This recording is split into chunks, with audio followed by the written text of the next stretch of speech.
cakap lain gini pusing-pusing saya tak suka. Assalamualaikum bang. Salam. Daripada mana bang Saya Pasir Gudang ni. Oh, dari Pasir Gudang. Okey, alhamdulillah. Macam mana kenal rezeki saudagar emas bang? Saya dah lama lah kenal ni. Macam berurusan dah lama. Pasal urusan dengan saudagar emas ni urusan dia senang. Dia kira macam mana, apa yang dia janji tepat. Saya malah nak jenis apa ni, macam cakap lain gini pusing-pusing saya tak suka. Saya nak cerita terus jalan. Itu je.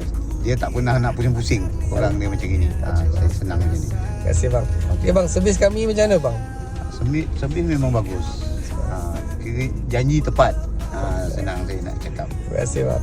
Okey bang, apa pesanan abang dekat pelanggan kat luar sana yang ada surat pajak gadai? Ya, kalau ada pelanggan-pelanggan yang ada surat pajak gadai, macam dah tak boleh nak tebus apa, cari saudagar emas ni, bincang dengan dia. Jadi tuan tak rasa rugi. Kalau dah dilelong dah kira rugilah. Jadi kalau bincang-bincang pun kita sesama Islam. Dia boleh tolong kita, kita boleh tolong dia, pair lah. Bincang dengan dia. Senang berurusan dengan dia ni. Dia tak, orang dia tak putar belit lah. Maknanya kalau cakap dah habis cerita. Terima kasih bang. Okey, sama. Okey, baki abang dapat berapa tadi? Dapat 1,200 lagi. Okey bang. Terima kasih bang. Okay. Okey bang, saya beli emasnya Ya, saya dengan buat. berat dan harga tersebut. Ya. Terima kasih bang. Okey, sama. Rezeki saudagar emas terbaik bang Terbaik. Okey, mantap.